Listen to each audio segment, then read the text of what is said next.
Bonjour à toutes et à tous, merci d'être au rendez-vous de Revue et Corrigée. Notre terrain de jeu, c'est l'actualité de la semaine.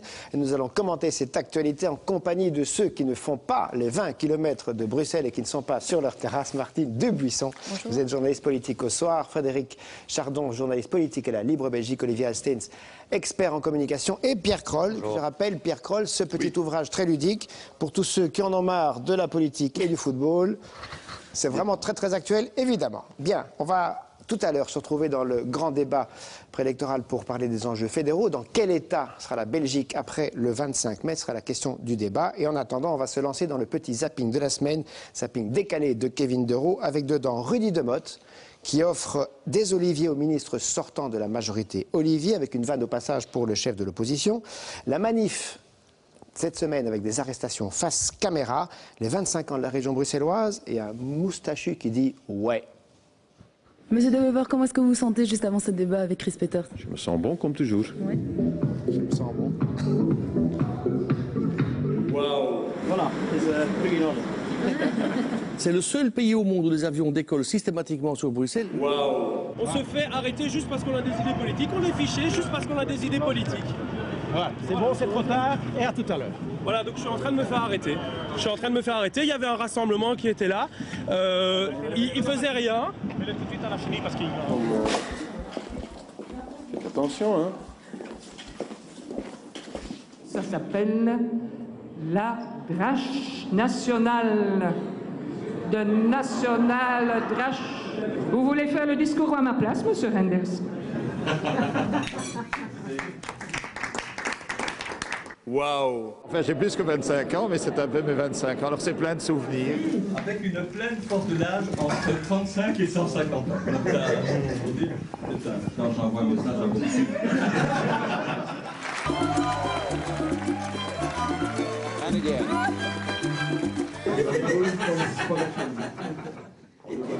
Un peu dommage pour toutes les fêtes de ce week-end. C'est un symbole de fête. Mais moi, je pense que...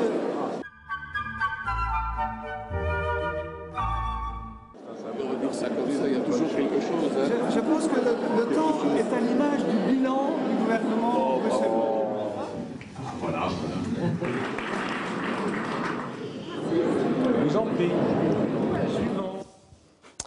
Merci Kevin. Alors, votre zapping cette semaine à vous, c'est quoi? On commence par Pierre cette semaine. Bah, c'est plus que sur la semaine, comme on approche de la fin de la campagne, je réfléchissais un petit peu aux mots qui avaient été les plus utilisés. Vous savez, dans chaque campagne, il y en a des nouveaux, il y en a qui disparaissent. Une certaine année, le mot écotaxe a suffi à couler écolo comme un trou dans la barquette. Il y avait eu Francorchamps pour eux aussi, des choses comme ça. Cette fois-ci, j'ai remarqué que le Parti socialiste parlait de la droite ou des droites, chaque fois qu'il s'adressait en particulier aux libéraux. Les libéraux, eux, ne disent pas qu'ils sont la droite, c'est les libéraux, c'est plutôt sans les libéraux d'ailleurs, comme ils parlent des gauches aussi le raconter, ou les gauches, oui. Alors il y a les gros mots qui font peur, le bain social, hein, ça revient, bain de sang social, ça revient souvent, et ces fameux intérêts notionnels, dont je suis sûr que les 3/4 des Belges n'ont toujours absolument rien compris. Maintenant c'est le truc, ça fait il faut supprimer les intérêts notionnels.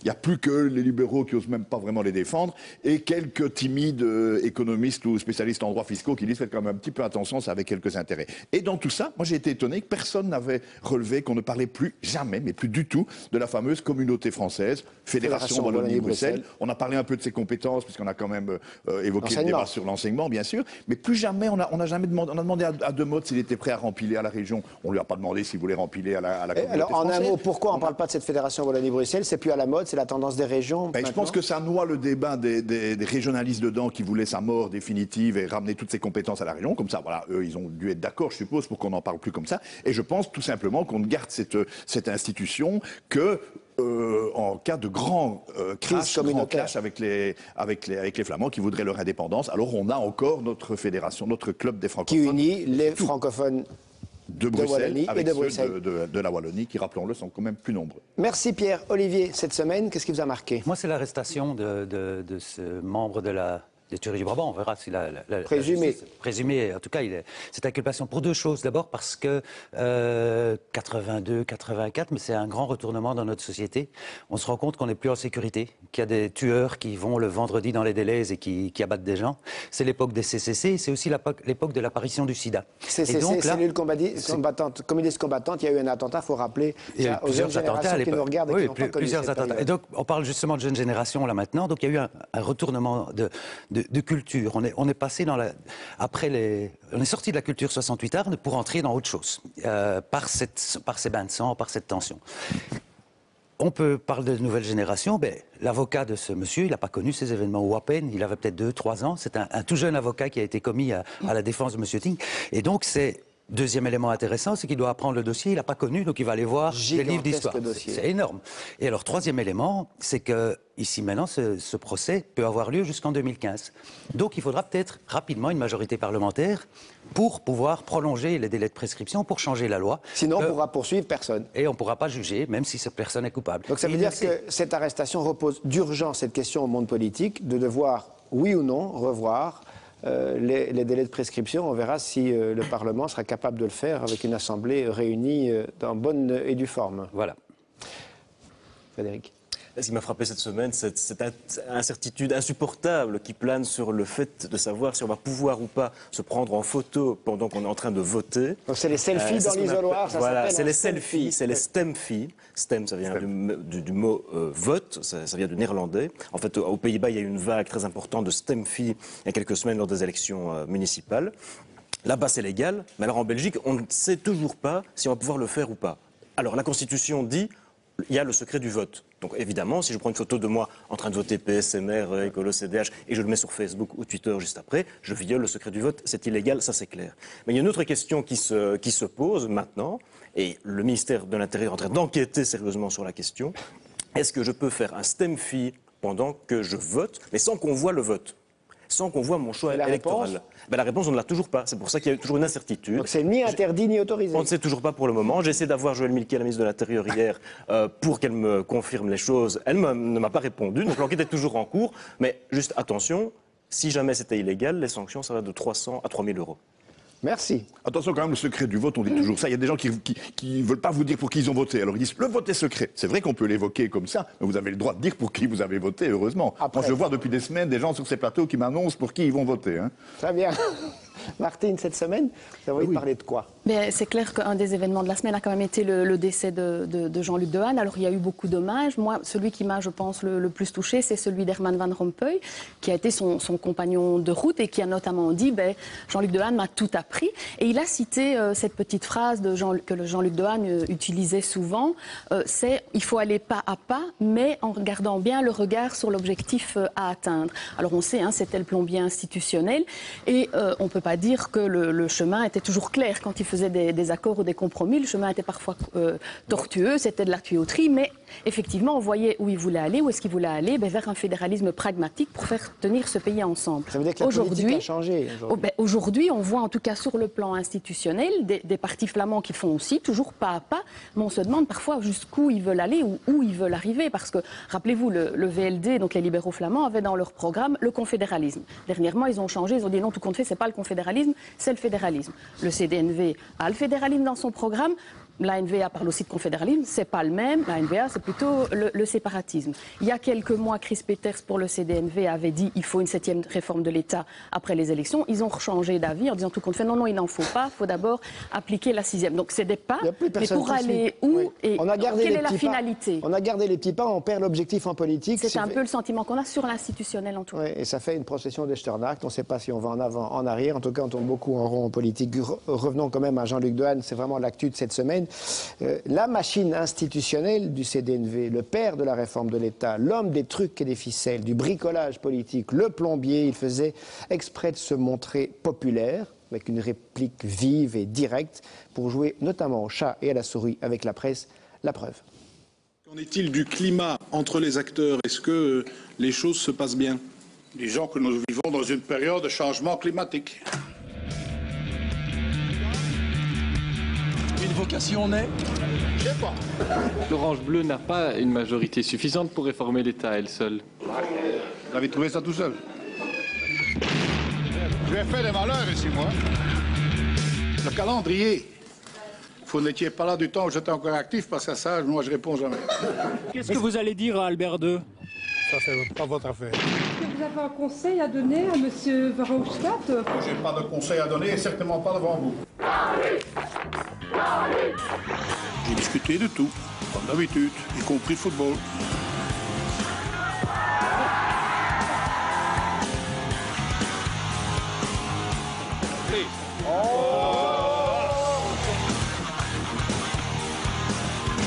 Vous vous amusez bien aujourd'hui? Moi, je suis avec vous, oui. Moi, je dois aussi faire une photo. Non, ça, vous allez vous faire foutre. À la limite, je m'en fous. Je dors toujours très bien.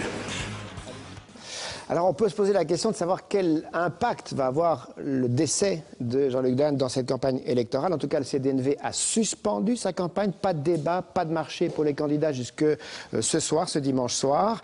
Didier Reynders et Elio Di Rupo ont annulé leur duel sur la RTBF jeudi dernier, sera reporté à demain soir. Un geste d'ailleurs fort apprécié côté flamand, c'est pas anecdotique. On peut se demander effectivement si le père, je vais dire spirituel, politique du CDNV qui s'en va à quelques jours du scrutin, ça va pas booster un peu le CDNV. Qu'est-ce que vous en pensez? On commence par Martine peut-être. C'est évidemment toujours un peu cynique de spéculer. On parle quand même de la mort d'un homme. Il n'y a pas de récupération, hein, c'est clair. Non, je trouve que le CDNV est assez digne pour le moment, en tout cas pour ce que j'en ai entendu. Maintenant, que représente Jean-Luc Dehaene? D'abord, la stature d'un homme d'État. Quelqu'un qui savait faire des compromis, qui avait toujours, même quand il faisait des réformes douloureuses, il y avait un aspect social. Et donc c'est clair que mettre un petit peu ça en avant pour le moment, un parti qui a des hommes d'État en son sein, qui est capable de diriger un pays, qui est capable aussi de faire des accords en prenant en compte l'ensemble de la population, même les plus démunis, qui joue sur la solidarité, c'est-à-dire un peu l'antithèse de la NVA, en tout cas de la vision qu'on a de la NVA, je pense que oui, ça pourrait avoir un impact positif pour le CDNV qui, dans le tout dernier sondage, remonte quand même aussi, est pas loin, ou même atteint les 20% qu'il s'était fixé.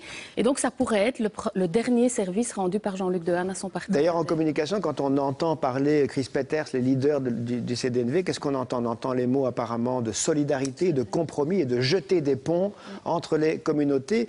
C'est répété plusieurs fois. Donc on surfe là sur l'image du papa institutionnel du pays.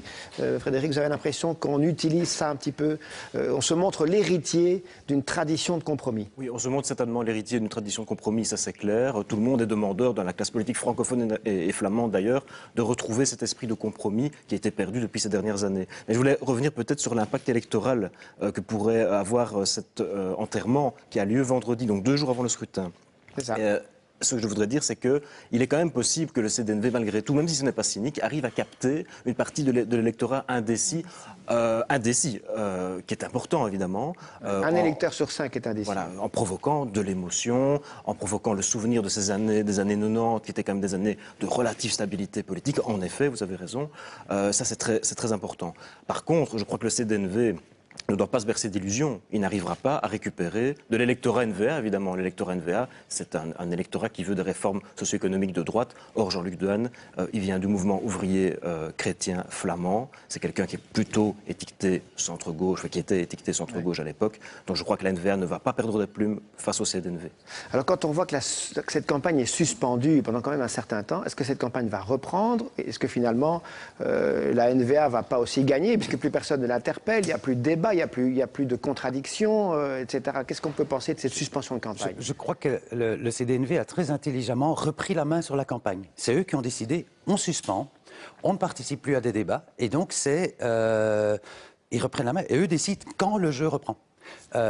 Toute la campagne a été dictée par l'agenda de Bart De Wever et de la NVA. Pour la première fois, le CDNV ici a fait basculer la chose. Et donc, je trouve qu'ils profitent bien de Jean-Luc Dehaene, du décès de Jean-Luc Dehaene pour refaire passer leur message. Il ne faut pas oublier non plus que Jean-Luc Dehaene et ses 3 jours de silence ont permis aussi de répéter ça. On l'a vu ça dans différents articles et journaux flamands. Jean-Luc Dehaene, sa dernière interview, a comparé la NVA directement au Vlaams Belang, où il dit la seule différence entre la NVA et le Vlaams Belang, c'est que le mot étranger est remplacé par wallon.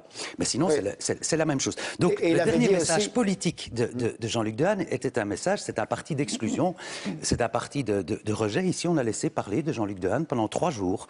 Et je crois qu'on va voir comment le CDNV arrive à remettre la tonalité ce soir pour orienter la dernière semaine de campagne. Il faut dire que Jean-Luc Dehaene avait également déclaré qu'il fallait que les politiques ne laissent pas passer la chance de gâcher... il ne fallait pas gâcher les 5 ans qu'on avait devant nous. On connaît bien Jean-Luc Dehaene. Je veux dire, il n'y a pas d'exploitation, mais est-ce que ce n'est pas un clin d'œil quand même encore de l'homme qui, même encore après son départ, fait encore parler de lui, joue encore, pèse encore sur la politique, Pierre ? Oui, c'est-à-dire que je crois que Jean-Luc Dehaene, décédé, et le CDNV maintenant, tout simplement vont rappeler, vont donner raison à ce que disait sur notre plateau Dave Sinardet il y a quelque temps, en pastichant Gary Lineker, vous savez, ce joueur anglais qui a dit le football est un sport qui se joue à 11 et à la fin les Allemands gagnent. Eh bien, la politique belge, disait David Sinardet, on vote pour une dizaine de partis et à la fin le CDNV est au gouvernement. Bon, je crois qu'ils vont rappeler ça encore à eux deux, les vivants et le mort. Mettant juste sur lui, quand vous disiez il était très populaire, je l'avais rencontré parce qu'il collectionnait, malheureusement pas les originaux, ça m'aurait rendu riche, mais les coupures de presse des caricaturistes, parce qu'il aimait beaucoup les caricatures, surtout de lui-même, et on avait discuté de sa popularité. Il m'avait dit, moi, mon métier, il l'a répété souvent, ce n'est pas d'être populaire, c'est de faire de la politique, et tant pis si elle est impopulaire. Ce qui est amusant, c'est que ça le rendait populaire d'être comme ça. Et c'est amusant de comparer aujourd'hui un Premier ministre, prenons celui actuel, s'occupe à 3/4 temps de sa popularité. On a eu aussi cette semaine ce fameux débat entre Paul Magnette, PS, et Bardo Wever, NVA, 559 000 téléspectateurs et des présidents des autres partis francophones un peu fâchés. C'est un peu le coup de crayon de la semaine de Kroll. Vous avez dessiné ça. Bardo Wever qui dit « Nous sommes deux », tu vas comprendre ça. Pourquoi ce dessin-là? C'est la force, montrer qu'il y a une certaine peur? Oui, et puis dans le dessin, c'est bien d'utiliser des choses qui sont visuelles. Et comme il utilise partout son V de la victoire, ou son V de Vlaams, ou son V de tout ce que vous avez déjà expliqué 100 fois, c'est aussi deux, quoi. Hein, deux. On est 2 pays, c'est-à-dire pas 3 régions, enfin on connaît ça, et je trouve qu'il insistait beaucoup là-dessus. Moi, ce qui m'a très fort déçu dans ce débat, c'est d'imaginer l'autre débat qui aurait pu exister. C'est-à-dire un débat dans lequel Paul Magnette s'adresse aux Flamands pour expliquer qu'il y a d'autres partis que la NVA. Il l'a fait un tout petit peu, il est passé plutôt par ça, mais ne représente pas uniquement le PS, mais représente un peu les francophones et disent aux Flamands ce dont nous avons peur et que nous ne sommes pas tous des gauchistes ou des chômeurs ou des pensionnés, et votants socialistes, je veux dire. Et Bardo Wever s'adressant à nous, non pas encore une fois pour nous humilier wallons pendant les 3/4 de son temps de parole, mais pour expliquer que peut-être le confédéralisme est une solution intéressante pour tout le monde. Mais ils n'ont évidemment pas fait ça. Chacun était là pour faire sa campagne dans sa région, de son côté, et ça tout le monde l'a dit. Mais c'est ce qui fâche peut-être les présidents de partis francophones, notamment au MR ou au CDH, voire dans une moindre mesure, mais quand même chez Écolo, c'est que ça profite directement au Parti socialiste, ces débats-là. Vous êtes d'accord avec ça? Oui, ça c'est clair, c'est une campagne d'image, ça profite aux 2 partis qui étaient présents à ce débat-là. Je crois que les autres se plaignent aussi de ne pas pouvoir débattre avec M. Magnette, ou à peine, peut-être un débat. Donc, M. Magnette aura plus débattu avec De Wever qu'avec l'ensemble des présidents francophones au cours de cette campagne. Et donc ça, il y a une frustration qui se place là aussi parce qu'ils sont tous en état de survie. Vous prenez par exemple M. Ludgen, son objectif c'est d'arriver, si possible, 3e parti, et le plus haut possible, au-dessus des 10%. Mais il doit montrer sa différence aussi par rapport au Parti socialiste, parce qu'il y a quand même une partie... Ça veut dire qu'il y a une confiscation du débat par rapport à quelque chose qui n'apporte réellement pas d'intérêt dans cette campagne actuelle, puisque personne ne peut voter côté francophone. Mais comme la campagne de M. Magnette est de se positionner, nous sommes le rempart contre la NVA, ben, les autres sont satellites de ce rempart et ne peuvent pas faire porter leur voix. Il n'y a pas de justification d'avoir un débat Ludgen de Wever, ça n'a aucun sens. Là, c'est un match des costauds, donc c'est important que ce match est là aussi. On est en 1re division, les autres jouent en 2e division, ils aimeraient bien quand même pouvoir jouer contre les champions aussi. Alors la presse a écrit cette semaine qu'enfin il y avait de la clarté. La clarté, c'était que Bardo Wever a reconnu qu'il voulait scinder la sécurité sociale et poursuivre en fait la logique de la séparation du pays. Est-ce que ça vraiment c'est un scoop? Est-ce qu'on ne sait pas ça déjà depuis des mois et des mois, voire des années, peut-être de ce côté-là? Oui, ben, certainement. Hein. C'est clair que voilà, Magnette a poussé De Wever à revenir sur son programme communautaire. C'était utile ou bien tout le monde savait ça? Tout le monde le sait, mais la NVA, depuis des semaines, des mois, mène un travail médiatique pour essayer d'expliquer qu'elle veut surtout des réformes socio-économiques. Elle avait gommé, par enchantement, tout son programme communautaire. Et puis, Paul Magnette, lors du débat, en étant extrêmement offensif, voire agressif, a réussi à pousser, je pense quand même, Bardo Wever à revenir sur son véritable programme, notamment la scission de la sécurité sociale. Est-ce qu'on a forcé en fait, De Wever, en toute fin de débat, en 1 minute, à dévoiler la face qu'il ne voulait pas montrer? Est-ce que c'est ça la vertu de ce débat-là? Mais c'est clair qu'ils jouent constamment sur les mots. Je disais tout à l'heure, ils utilisent confédéralisme alors qu'on sait qu'ils veulent le séparatisme. Quand on lui demande est-ce que vous voulez la fin du pays, il finit par dire non, pas de cette manière-là. Mais la question d'après, est-ce que le pays existera encore en 2030? C'est quand même pas si loin. 2030, c'est non. Donc ils sont toujours comme ça dans une partie de non-dit. Et là, malgré tout, on l'a poussé. Il a d'abord dit non et puis finalement, il a dit oui. Mais c'est vrai que ce débat, chacun. Pourquoi c'était bien pour chacun qui était là? Parce que dans sa communauté, il était le rempart contre ce que, soi-disant, les électeurs de sa communauté ne veulent pas. L'un le PS, l'autre la NVA. Donc ils ont été populaires. Maintenant, Paul Magnette a aussi dit des choses, notamment quand on essaye de voir est-ce qu'il pourrait négocier avec la NVA. On a dit c'est nouveau. Ben non, rappelez-vous. Il a dit je ne veux pas parler de scission de sécurité sociale ou de fin du pays. Je ne veux pas aller à la table pour négocier la fin de la sécurité sociale ou la fin du pays. Mais il l'avait déjà dit depuis. La fin. Tout à fait. C'est une nuance. Mais il l'avait déjà dit il y a quelques semaines. Rappelez-vous quand Didier Reynders dans nos colonnes dit nous on ne souhaite pas négocier avec la NVA, c'est déjà la réponse qui fait. Et pourquoi? Et des deux côtés. Aussi, Bardo Wever a dit pas avec ce PS-là, il ne ferme pas complètement la porte non plus. Pourquoi? Parce qu'il faut quand même attendre le résultat des élections aussi. Ça jouera aussi. Merci. Il n'y a pas que la politique dans la vie, ni dans la semaine, il y a le foot aussi. Cette semaine, Marc Wilmots a communiqué les noms des joueurs qui iront à la Coupe du Monde. Et alors, c'était l'ouvrage de Pierre, c'était ceux qui en ont marre de la politique et du foot. Et il le fait, Marc Wilmots a fait ça dans un langage qui lui est tout à fait propre, plein de bon sens, de côté très direct, de langage assez imagé, quitte même à faire un peu du Van Damme et du Dehaene en même temps. Il y a encore un point d'interrogation. Pour moi, les choses sont très claires. Déjà parce que j'aime bien pour mes joueurs qu'il y ait de la clarté. J'ai pas dit qui va les jouer en 9, qui allait jouer en 11. Il y en a 7 qui peuvent jouer. Mais j'aime bien que les choses soient claires et dit entre quatre yeux de manière directe qu'il faut suivre ce que tu as dans ton ventre. Et mon ventre me disait prends-le avec. Je crois que le meilleur à tous, c'est mes yeux et ce que je ressens. Ça, je ne peux pas le dire maintenant. J'ai regardé toutes les possibilités qui étaient possibles. On va leur dire comment on travaille, ce qu'on fait. Ils vont suivre le train qui est déjà parti. Et je crois que de ce côté-là, avec l'équipe qui m'entoure, ça ne va pas durer 2 jours, mais ils seront vite drillés. Alors Torgan Hazard notamment, qui est le soulier d'or, meilleur footballeur pro du championnat, n'en sera pas. Wilmots disait qu'il faut de la clarté pour les joueurs et quand Torgan Hazard écoutait la sélection, il n'avait pas très bien compris ce qui se disait. Je rappelle, les 23 en fait sont 24 pour que les 6 soient dans les 30. Torgan Hazard n'a pas compris, vous allez le voir. Tu es content Mais ça veut dire quoi en fait? J'ai pas trop bien compris en fait. Et donc il y en a 24. Oui, il y en a 24 qui devraient y aller. Et donc tu fais partie, toi, des 6. S'il y a un blessé, c'est toi qu'on appelle. Ouais, je comprends pas. Oui, donc il en a pris 24. Ouais. D'accord. Donc les 24, ils font le stage. Oui, voilà. Enfin, tous les stages de préparation. Voilà, et donc il y en a 6. Ouais. S'il y a un blessé dans les 24, c'est vous qui l'appelez. Qui ont un programme individuel. Et qui a un programme individuel. Donc je pense que tu n'es pas en vacances. Donc ce qui était censé être clair ne l'était pas tout à fait. Et par contre, pour faire cette précision, sur le terrain au Brésil, il n'y aura probablement aucun joueur qui évolue dans le championnat belge, c'est-à-dire la force de notre championnat belge. Tous les Belges jouent dans des clubs étrangers. Et peut-être pas pour parler de ça, mais il faut peut-être rappeler qu'il y a une grosse polémique dans les slogans des clubs. Ce sera le dernier thème, on va parler très rapidement, vous verrez ça. L'Allemagne, son slogan c'est Ein Land, eine Mannschaft, ein Traum, un pays, une équipe, un rêve. Ça ressemble quand même furieusement à un slogan, enfin en tout cas à une phrase qui rappelle l'Allemagne nazie. Ça fait beaucoup de bruit sur la toile, Pierre, on va conclure là-dessus.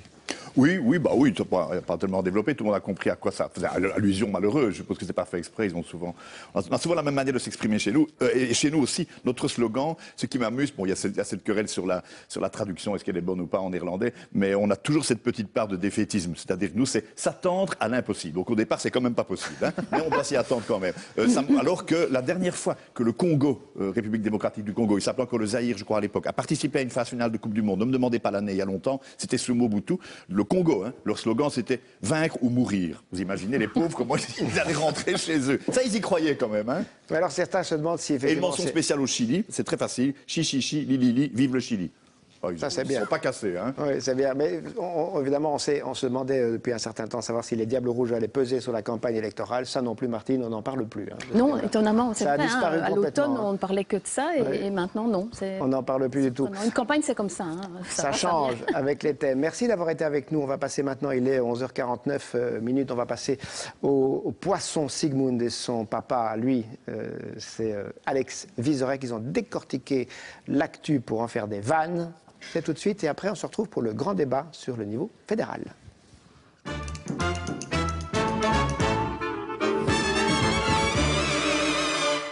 Tu te rends compte, Sigmund, c'est un barbu qui a gagné l'Eurovision. Une barbille? Un barbu. C'est Peter Maas, l'entraîneur de Lokeren, qui a été élu entraîneur de l'année en Belgique. Donc c'est Maas qui est le meilleur en Jupiler League. C'est con. Le prince Laurent, au cœur d'une nouvelle polémique, en fait, il a inscrit ses enfants, mais au lycée français à Bruxelles, donc pas dans l'enseignement belge. Mais il était où, lui, à l'école? Au collège Saint-Michel. Ah oui, alors oui. Ça, c'est bien. Carla Bruni, Valérie Trierweiler et une pléiade de stars françaises se mobilisent au Trocadéro pour les lycéennes nigérianes enlevées. Boko Haram, ils vont... Quoi? Oh putain, on est dans la merde, les gars. Michel Larocque, Alexandra Lamy et Carla Bruni sont en train de faire des manifestations à Paris. Faut qu'on rende les filles, les mecs. Faut qu'on rende les filles. Je déconne. Alexandra Lamy, chouchou. Kate Middleton sur écoute. Qu'est-ce qu'elle doit être heureuse. Pour une femme, elle a tout. Elle est mariée à un prince et quand elle parle, on l'écoute. Pour l'ouverture du festival de Cannes, ils ont passé le film Grâce de Monaco. Mais apparemment, la presse dit que c'est pas bon. Le film va se cracher. C'est peut-être la meilleure façon de lui rendre hommage. Ça, c'est incroyable. Ils ont retrouvé le plus vieux spermatozoïde du monde. C'était où? Eh ben, c'est le dentiste de Brigitte Bardot qui l'a retrouvé. Aujourd'hui, c'est la fête des voisins. Chill. Je regarde la sélection de Will Motz, là. Le brugeois Thomas Meunier, pas là. Le brugeois Timmy Simmons, pas là. Je serais supporter brugeois, ça me tuerait, ça. Non. C'est quand même pas ça. L'alcool tue chaque année 3 300 000 personnes. Si c'est ça... Ça se fête. Mais oui, bah, comme ça on oubliera au moins. Allez.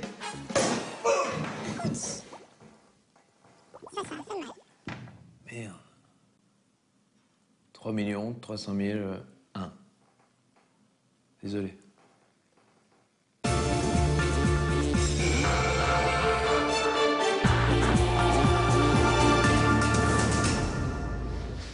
Bonjour à toutes et à tous, nous sommes en direct et vous allez voir sur ce plateau que tout le monde n'est pas encore là. On est en train d'installer les micros. C'est vrai que c'est pas facile d'arriver chez nous aujourd'hui à cause des 20 km. Dimanche prochain, vous allez voter pour choisir vos représentants à l'Europe, aux parlements régionaux, à la Chambre. Malgré la 6e réforme de l'État qui a déplacé le centre de gravité vers les régions, l'enjeu fédéral reste majeur. C'est d'ailleurs majoritairement à la Chambre qu'aura lieu le combat des chefs entre les candidats les plus emblématiques des partis. La campagne a été rythmée, elle, par de nombreuses polémiques, des accusations de mensonges mutuels, des diabolisations diverses, alors que les préoccupations des citoyens, elles, sont ailleurs, Rachel Crivellaro. Tout à fait. D'ailleurs, les sondages le montrent. Les Belges sont surtout inquiets pour leur futur, leur avenir. On le voit, ils sont préoccupés. Ils disent ne pas ressentir les effets d'un retour de la croissance économique. Du coup, eh bien, ils sont inquiets, quittes de leur pension, de leur accès aux soins, du chômage, de leur emploi ou encore de leur pouvoir d'achat. Autant de thèmes qui sont toujours traités par le gouvernement fédéral. Et nous allons débattre de tout ceci avec nos invités, tous candidats à la Chambre, sauf un. Vous, Bruno Delille, vous êtes candidat Groen, tête de liste, mais à la région bruxelloise pour le Parlement régional bruxellois. Zakia Katabi, qui sera en face de vous, va, j'imagine, arriver dans quelques petites secondes, tête de liste écolo à Bruxelles. Olivier Chastel, ministre du Budget sortant, MR, tête de liste MR, donc dans le Hainaut. Hainaut toujours, bonjour. Hainaut toujours avec Catherine Fonck. Vous êtes chef de groupe sortante au Parlement fédéral à la Chambre et tête de liste CDH. Olivier Minguin, tête de liste FDF à Bruxelles, bienvenue.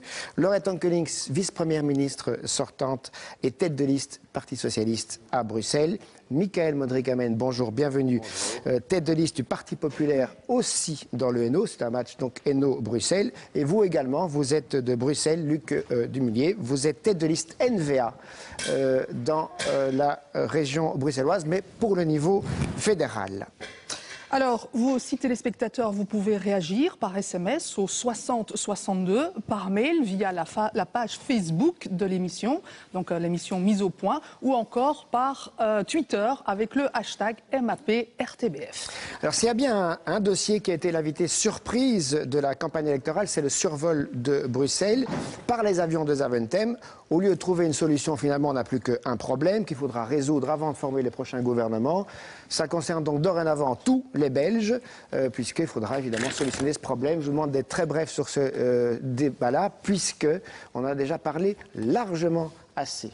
Voilà, Catherine Fonck d'ailleurs, on va commencer avec vous. La Flandre, vous le savez, a bloqué le plan de secours de Melchior Wathelet. Est-ce que c'est la preuve qu'on a rallumé un brûlot communautaire ? Je crois qu'on n'a pas rallumé un brûlot communautaire. Qu'est-ce qu'on essaye de trouver ? On essaye de trouver des solutions positives pour l'ensemble des personnes qui sont survolées, que ce soit d'ailleurs des Bruxellois ou que ce soit des personnes, par exemple, du Brabant wallon ou d'ailleurs. Et donc Melchior Wathelet est venu avec des pistes. Je constate que ceux qui ont refusé ces pistes ne sont donc pas très préoccupés de la réalité des riverains bruxellois, y compris d'ailleurs des Bruxellois néerlandophones. Et ce qu'on doit maintenant, c'est absolument trouver une solution d'avenir globale, à la fois sur la nuit, pour augmenter la nuit où les riverains peuvent dormir en toute sérénité, modifier les routes pour vraiment essayer d'assumer à la fois la sécurité et le minimum de nuisances, et quitte à ce qu'à un moment donné, on ait des solutions globales pour diminuer le nombre de survols total au niveau de Bruxelles et par exemple en délocalisant le fret au niveau de l'aéroport de Liège. C'est un exemple parmi d'autres. Mais ça viendra et le CDH en tout cas demandera clairement que ce dossier soit sur la table du prochain gouvernement pour trouver une solution globale. Ça veut dire, Laurette Onkelings, qu'il n'y aura pas de gouvernement sans solution sur ce dossier. C'est un BHV aérien dans les pattes que les négociateurs auront ? Oui, je le crois. Il n'est pas question d'avoir un accord sans solution pour le survol aérien.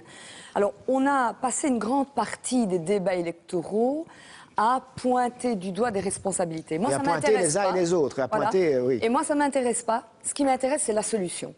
La solution, je le crois, c'est le moratoire, c'est-à-dire en revenir à la situation d'avant la dernière phase du plan de survol.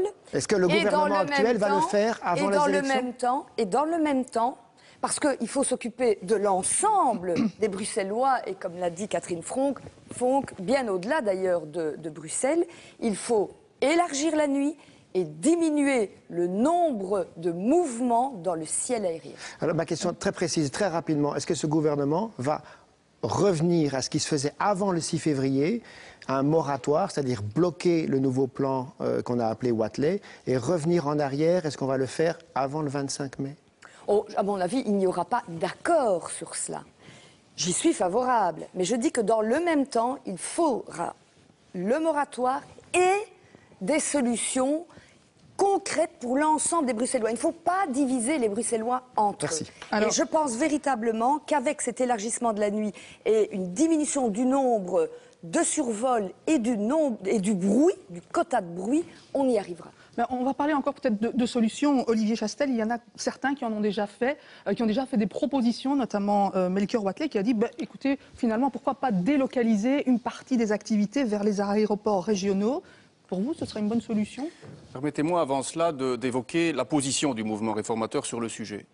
Nous voulons une solution rapidement sur le sujet. Je pense qu'on évoque ici un certain nombre de solutions structurelles, délocalisation de l'activité s'il le faut, on peut en discuter, évidemment, tant à Liège qu'à Charleroi, élargir la nuit. Ça ne se décide pas comme ça en quelques heures. Je pense que ça, c'est une vraie réforme structurelle. Mais les Bruxellois, aujourd'hui, ne peuvent continuer à supporter toutes les nuisances telles qu'elles le sont depuis quelques semaines. On a déplacé un problème bruxellois pour le concentrer un peu plus au centre-ville notamment. Ça ne va pas. On doit absolument se mettre autour d'une table. Nous sommes disponibles pour nous mettre autour d'une table pour trouver une solution. Et des solutions, il y en a. Vous savez, on évoque le retour via un moratoire à la situation précédente. Il y a aussi une discussion responsable à avoir. Récupérer une partie des activités dans les aéroports Il faut régionaux. aussi pouvoir discuter sereinement avec nos amis néerlandophones sur le fait qu'on ne peut pas vouloir en Flandre développer un aéroport à Zaventem, y décrocher tout l'impact économique et ne vouloir aucune nuisance. Alors on va se tourner vers la NVA. Et donc, soit on a un discours responsable, on se met autour d'une table, il y a un secrétaire d'État qui peut prendre des initiatives en la matière, et on trouve une solution rapide. Ok, merci M. Chastel. Monsieur Dumullier, justement, vous êtes là pour la NVA. Un accord en 2010 et on est en 2014 et maintenant on est en désaccord. Ce que nous proposons, c'est que M. Wathelet, qui est responsable pour toutes les modifications qu'il a apportées, se mette à table avec la Flandre, se mette à table avec Bruxelles, se mette à table avec ses partenaires dans le gouvernement. Parce qu'il a, comme un apprenti sorcier, il a pris cette décision toute seule. Non? Oui, on ne va pas faire le débat qu'on a déjà fait il y a une semaine. Alors, est-ce que la NVA, par exemple, accepterait qu'on délocalise des emplois et des activités vers des aéroports régionaux en Flandre ou en Wallonie? Ce que M. Wathelet dit, c'est communautariser. Je pose la question à la NVA. Est-ce que vous avez une réponse à cette question-là? Délocaliser, ce serait oui pour la NVA ou c'est pas question pour la NVA? Je vous dis, si vous commencez avec délocalisation, c'est vous qui communautarisez le dossier. Et je vous préviens, et ce n'est pas une menace, c'est un conseil fraternel, si le premier dossier qui doit être négocié est déjà communautarisé, on sait où on commence, mais on ne sait pas où on va finir. Voilà, donc on voit que la crise est là. Justement, Monsieur Manas, là-dessus peut-être une réaction. Pour vous, l'aéroport est en Flandre, c'est aux Flamands à prendre à leur compte les nuisances aériennes? On ne s'attendait évidemment pas à moins de la NVA. Ce qui était incroyable dans ce dossier, c'est que c'est un ministre francophone, pour une fois qu'on avait la main, qui nous met en difficulté. On arrive à faire quoi? Mais quand on dit pas diviser les Bruxellois, non, M. Wathelet a réussi à rassembler tous les Bruxellois contre son plan. Voilà. Parce qu'il y a 800 000 Bruxellois qui sont survolés encore plus intensément que par le passé. Alors, à l'avenir... Oui, attendez, c'est quand même incroyable, c'est incroyable que quand on a un francophone à la main, on se laisse aller à une telle faiblesse, à un tel amateurisme, à une telle improvisation. De surcroît, au sein du gouvernement fédéral, il y a quand même plusieurs vice-premiers ministres bruxellois. On aurait pu évoquer le dossier et arrêter la machine infernale. Elle est lancée. Alors, c'est vrai qu'il va falloir avoir plus de volonté que ce qu'on a eu au sein du gouvernement fédéral jusqu'à présent.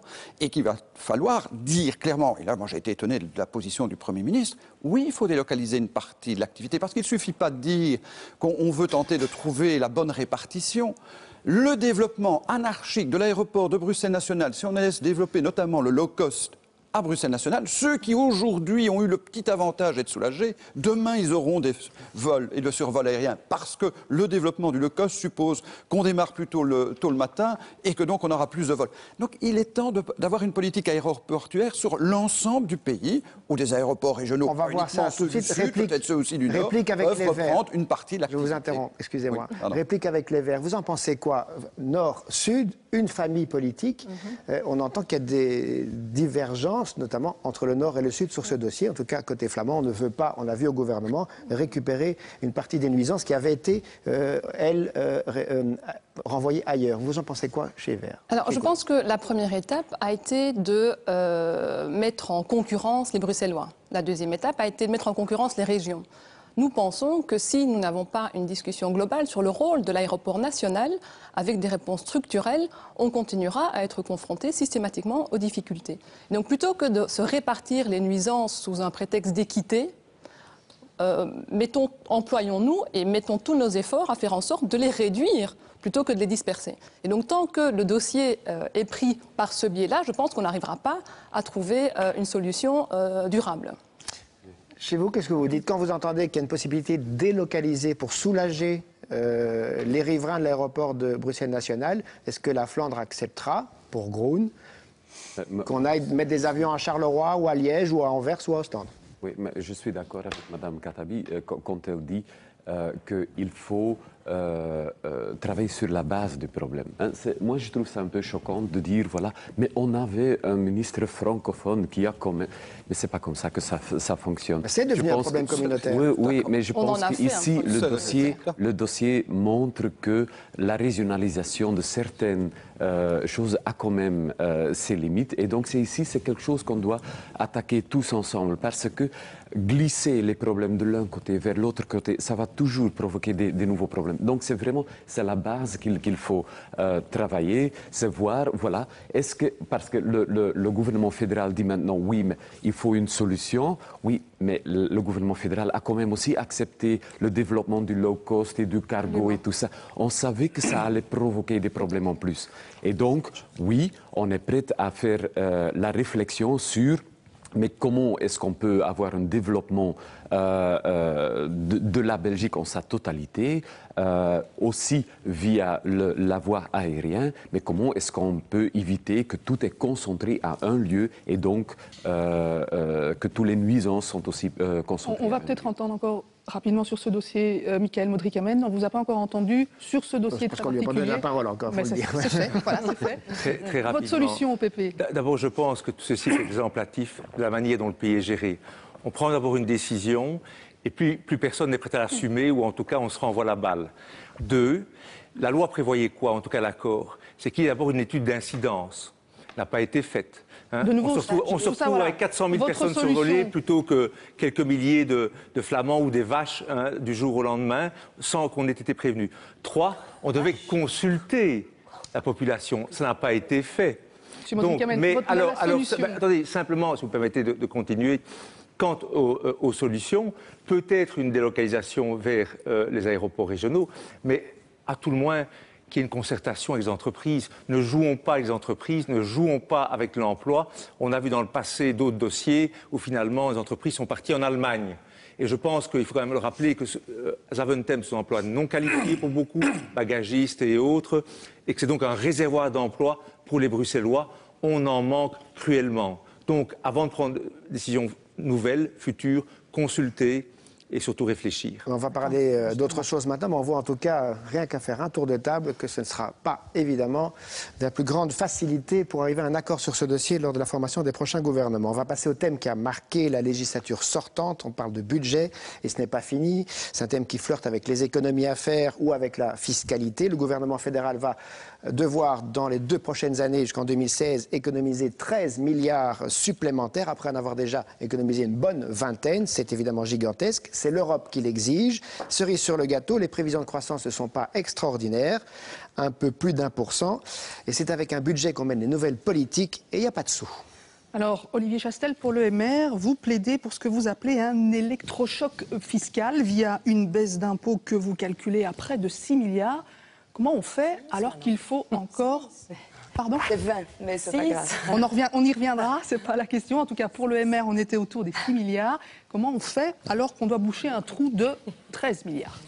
Alors, le chiffre de 13 milliards n'est pas exact. Tous ceux qui ont remis en place un programme de stabilité, même à titre indicatif à l'Union européenne cette semaine, savent que 13 milliards, c'est en ce compris l'exercice actuel, l'exercice 14. Donc c'est aux alentours de 10 milliards précisément pour atteindre l'équilibre budgétaire à l'horizon 2016, 2017, 2018, puisque ce sont les prochains gouvernements, ensemble, au comité de concertation, qui le décideront. Donc c'est un montant encore important à mettre en œuvre pour atteindre l'équilibre budgétaire. Alors, ce n'est pas forcément que l'Europe nous l'impose, c'est surtout qu'en atteignant l'équilibre budgétaire, vous allez redégager des moyens, parce que vous allez évidemment, notamment au travers d'un équilibre budgétaire, diminuer les charges. Avec la réforme fiscale. Justement, diminuer les charges de votre dette. Et donc, en diminuant les charges de votre dette, c'est un premier point, vous allez créer un certain nombre de moyens disponibles. Au-delà de la dette, vous avez immanquablement un équilibre, on l'a vécu pendant 3 exercices budgétaires, entre une compression de dépenses et une efficience en matière de dépenses. On l'a démontré au travers de 3 exercices budgétaires. Il y a encore moyen de rendre plus efficace la machine de l'État, la machine des entités fédérées aussi. Moins de dépenses.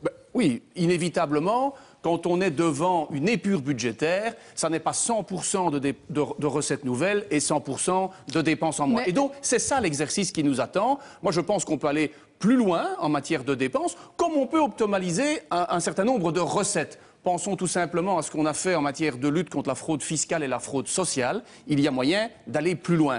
Je pense qu'il n'est pas responsable, en tout cas à ce stade-ci, de dire plus de dépenses en moins ou exclusivement des recettes nouvelles. Ça n'est pas responsable, surtout, et on a des représentants néerlandophones sur ce plateau, surtout quand on sait que pour constituer un gouvernement flamand, il faut autant de partis un gouvernement fédéral, il faut autant de partis néerlandophones que de partis francophones, et qu'en Flandre, quand vous comparez les différents programmes, même les plus réalistes en la matière. Monsieur Chastel, la question c'était est-ce que c'était compatible avec une réforme fiscale? Nous le pensons. Avancer un peu avec, nous le pensons. Alors, à la NVA, vous n'y allez pas par 4 chemins. Hein. Vous dites il va falloir vraiment faire des gros efforts, prendre des mesures qui font mal. Faire mal. C'est ce que la NVA a dit dans sa campagne électorale. Gel des dépenses publiques, saut d'index, augmentation de la TVA. C'est ça que vous pensez être la solution? L'Europe nous demande qu'on a un déficit budgétaire aujourd'hui de 1%. On a un déficit budgétaire de 2,7%. Donc on n'atteindra pas le trajet budgétaire. 2,15 à la fin de cette année. C'est 2,15. 2,15 à la fin de l'exercice 2014. Exactement. C'est ce que j'expliquais tout à l'heure. C'est pas 13 milliards qu'il faut trouver, c'est 10. Parce qu'à la fin de cet exercice, on a un déficit de 2,15. Vos mesures qui font mal? Il n'y a pas seulement les mesures qui font mal, il y a aussi des dépenses qu'on va faire de nouveau. Donc on propose effectivement un saut d'index, mais un saut d'index qui est compensé pour les revenus basses et moyennes par une augmentation du bonus de travail, du fait que les salariés ne sentent pas, jusqu'à un montant de 3 000 euros, ne sentent pas l'effet du saut d'index. C'est-à-dire que vous indexez les petits salaires, vous gardez du pouvoir d'achat supplémentaire pour les petits salaires et au-dessus, vous gelez tout. Mais gel des dépenses publiques. Le gel des dépenses publiques, on le fait sur ce qu'on appelle le Moesennorm. Cela veut dire qu'on gèle les dépenses publiques au total. Ça ne veut pas dire que dans un département, on peut dépenser plus, mais il faudra alors économiser plus dans un autre département. Et aussi, on va économiser dans la sécurité sociale, dans le chômage, en limitant dans le temps les allocations. Ils ne vous ont pas attendu pour le faire. Hein. Pardon? Je dis, ils ne vous ont pas attendu pour le faire. Hein. C'est pas votre dossier, c'est pas les. On va laisser terminer. Donc, en limitant l'indemnisation de chômage à 2 ans, 2 ans plus 1, mais aussi en augmentant l'indemnisation, donc l'allocation de chômage. Pour les premières années. Au début, jusqu'à 66% du dernier salaire. Et en augmentant aussi le revenu d'insertion sociale jusqu'au seuil de pauvreté européen, donc de 800 à 1 000 euros. D'accord. Alors, Loreton Kellings, quand vous entendez ça, c'est le cauchemar absolu pour le PS. La même chose également pour l'électrochoc fiscal du MR. On sait que du côté du PS, ce n'est pas tellement une réforme fiscale. On mise plutôt sur le work bonus, le bonus à l'emploi. Oui. D'abord, pour ce qui concerne le programme de la NVA, effectivement, c'est le cauchemar pour les gens. Par contre, dans leur programme, ils ont un soutien aux plus riches et un soutien inconditionnel aux entreprises. Alors, c'est le cauchemar pour les gens, parce qu'il y a des économies partout. Avec ce qu'ils proposent, vous ne savez plus mener, par exemple, au fédéral, une politique de justice convenable.